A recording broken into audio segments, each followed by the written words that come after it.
air right now on the Philaflava Show. What's up, world? We got Royce, 5'9", Nickel 9. What's up, man? What's cracking? What's cracking, homies? How's it going? What's up? It's going good, man. I can't complain. Can't call it? Could be better, could be worse. All right, let's get into your new album. Rock City version 2.0 drops this Tuesday, right? What can fans expect from it? It's been a long time. It's long overdue, so tell us all about it. They can expect the diversity. You know what I'm saying? The diversity that you know I'm going to bring, being from the Midwest, not having to sound a certain way. No East Coast sound, no West Coast sound, no South sound, just everything all meshed together. You know what I'm saying? Word. Okay. What what producers or artists have you worked on with this album that's coming out?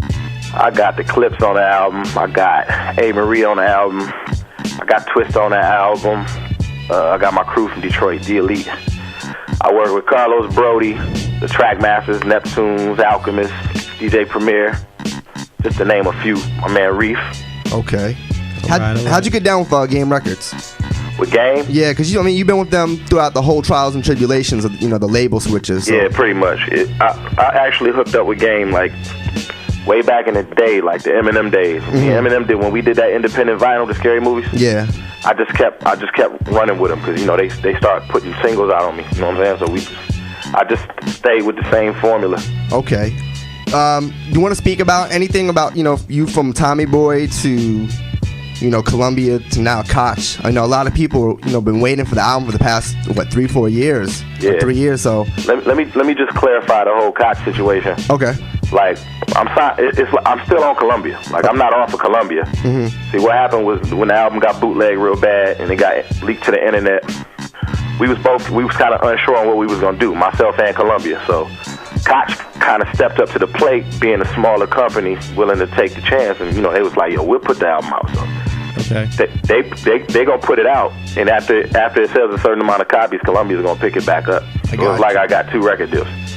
I hear you. I understand you have an album coming out this spring. It's like a whole new sound, or something totally different from what you. It's crazy, man. It's like not trying to toot my own horn, but it's like I'm real happy with the material that I got right now. I got like 30 songs already recorded for the next album, and we trying to the first of the year it's gonna be like a whole new campaign. It's like I'm just gonna hit everything real hard, mixtapes and everything. Okay. And that comes out, is there like a specific time that's coming out? I'm shooting for February or March. Okay. You know what I'm saying? But as soon as the top of the year, as soon as the new year starts, it's gonna be a new me. Anyway, you know what I'm saying? New Royce. Yeah, so it's gonna be records leaking all over the place. All right, yo, Royce, I got a question for you, man. Last year, I purchased Grand Theft Auto 3. I went home to play the game, to be carjacking people, robbing banks and whatnot. And I turn on game radio when I hear I'm the King. Now, how does that feel to be a part of, like, the #1 selling video game of 2001?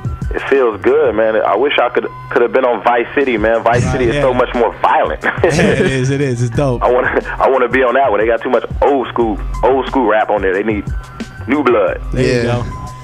That must feel good, man. You just go out and play the game and then go jack somebody in their car, and next thing you know, you hear yourself rapping. It feels good. I was real partial to game radio back then. Do you feel that it helped, your notoriety, and especially with people that are not familiar with hip hop, being on that game itself? Yeah, definitely. I think it definitely helped. Like that's definitely some exposure that I just got. You know what I'm saying? Like every time somebody bought that game, it was like I was selling another record. You know what I'm saying? So, I hear you. Definitely a good thing. I have a personal question. Hope you don't take this wrong way. Because I'm a man, you're a man. We all do things. We think sometimes about other head. Which one were you thinking with when you worked with Willa Ford? What was I thinking when I worked with her? Yeah. Well, you know what? It kind of came up. Like she wanted to work with somebody like a new artist. She didn't want to like do the same thing everybody else is doing, putting like people, the same people, like this real big. She wanted somebody up and coming. Okay. Right. She heard what I did on the Liz's Lounge compilation, the Let's Grow joint. Yeah. I did with JD from Slum Village, and she said she liked my voice. So they got at us and asked us to do it. And we didn't say yes right away. You know what I'm saying? I actually went in and listened to the record. And the reason why I did it was because the direction she was coming from was so gangster for pop. You know what I'm saying? Yeah, no, she was to be like a pop girl. She was like trying to be as naughty as she can possibly be. So I was like, you know what? I just get on this and be myself. And I think it helped, man. It got me like a lot of TRL exposure that I wouldn't have normally got. You know what I'm saying? It definitely helped. What kind of backlash did you receive from like the hip hop community, especially the underground? I think Double XL. I think they made a comment like that was really it though. That was really it. I actually didn't catch a lot of flack from that. I mean, I don't think none of us are really mad. I mean, how could we be mad? It's you doing you. But did you tap it? No. I'm just messing. Y'all crazy, man. Yo, what's the current situation of you and M? I mean, do you care to get into it? I know a lot of it has to do with D12, and that is definitely, the talk in the industry. Right. So I'd rather hear your version as opposed to hearing Proof and the other cats. I mean, did Proof say something about me? Well, no, the word around town is that like it really has to do more with D12 than with M. But I mean, it's like this, man. I'm a grown man, you know what I'm saying? And it's like everybody in this game has their competitive edge. I'm competitive, they competitive, and it just seems like, my personal opinion, it just seems like D12 they've created this unnecessary competition between us, you know what I'm saying? And it's like, why are you competing with me? Y'all triple platinum. I ain't sold a record, you know what I'm saying? Why are you worried about what me and Slim is doing? And I was just to the point where now it's like, oh, he's dissing you, Slim, you know what I'm saying? Yeah. It's like they like babies in his ear, and they finally got to him, and they finally got his mind to the point to where he feel like he don't even want to deal with it no more, and that henceforth the relationship is sabotaged. You know what I'm saying? Really? So, it is what it is. I don't want to smack none of them or nothing like that, but I don't deal with them dudes. None of them. I hear you. All right. It's a shame because you and M have the tightest chemistry we've heard in the past half a decade. So I put it like this. The only person that can get on a beat with Slim and go line for line with him is me. You know what I'm saying? So the respect should be there. If you can't respect me enough to call me and ask me what's going on or try and patch up the situation, then the respect is not there. And if it's not there, then I guess I got to gain that respect another way. But I'm not about to follow behind that man. I rhyme just like he rhymes. You know what I'm saying? And I'm not about to go against him because he's 30 million copies sold. I can't compete with that. So I just got to do me. But as much as people can say he helped you, I believe you helped him.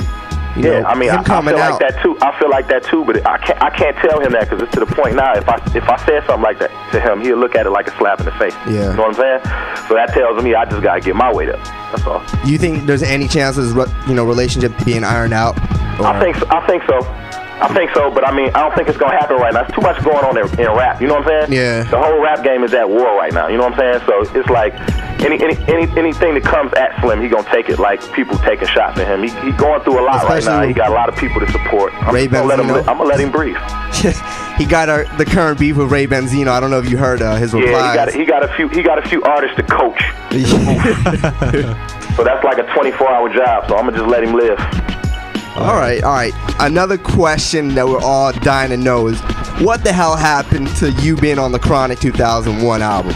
We all heard The Way I Be Pimpin', and I know you did a few other tracks of Dre. Right. And, that would have been, groundbreaking for you to be on that album, monumental. What exactly it really happened? It's just one of those things that just didn't happen. Like, if that make any sense. Like, it's like when I was out there working with Dre, I was writing songs, but I wasn't writing songs for me to appear on them. You know what I'm saying? Yeah. I was just honored to be in the same presence as dude. So I was writing joints for him, and he was like, "Yo, why you writing this? Write yourself something too." But I was like, nah, I was just focused on holding him down. So I never got a chance to actually go in the booth and do nothing for just me. And then by that time the album got closed up and it was done. You know what I'm saying? Still was a good experience. It still was a good experience. I still learned a lot. I gained a lot from it, but I just didn't get a chance to appear on the album. You know what I'm saying? All right, like you said before, with the whole rap world being at war and the fact that there's so many different genres of rap music nowadays, what is Royce 5'9" listening to right now? What's in your car disc changer or whatnot? I listen to rap. I only listen to rap when the new batch of artists when they come back around. Like the main people, Jay-Z, Ja Rule, Nas, like that new DMX, they all drop around the same time, and I just buy those albums. I don't really listen to nothing else. You know what I'm saying? I'm normally just in the studio all the time doing stuff. All right. I spend a lot of time listening to my undone songs, trying to figure out how I can make them better. Any future collabos you want to get with some specific MCs you really yearning to work with?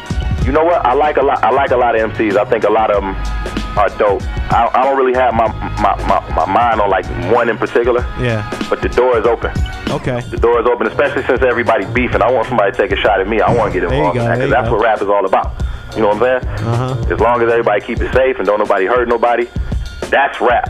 The current state of rap right now, everybody going at each other, that's what I'm talking about. Okay.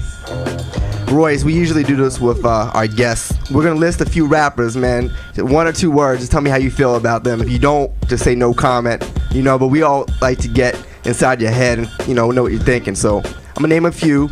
And if you can, you know, just give 1 or 2 words for each one. We'd appreciate that. Ready? Okay. All right, Black Thought of the Roots. Dope. Dope. Rakim. Legendary. Corrupt. Dope. Jay-Z. Crazy. Nas. Crazy. KRS-One. Cool. Redman. Crazy. Talib Kweli.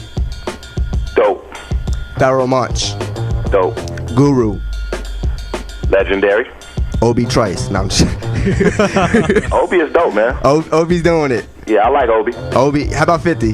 50 is dope too. 50 actually, he getting better with every record. I'm feeling 50 right now. Yeah, it's 50's turn to, you know, to finally. Yeah, he deserves what he getting, man, because he been through a lot. Okay. Well, what's your take on the D? Man, the Detroit is just blowing up in the past few years. We have Slum, you know, you, who else is coming out? Detroit.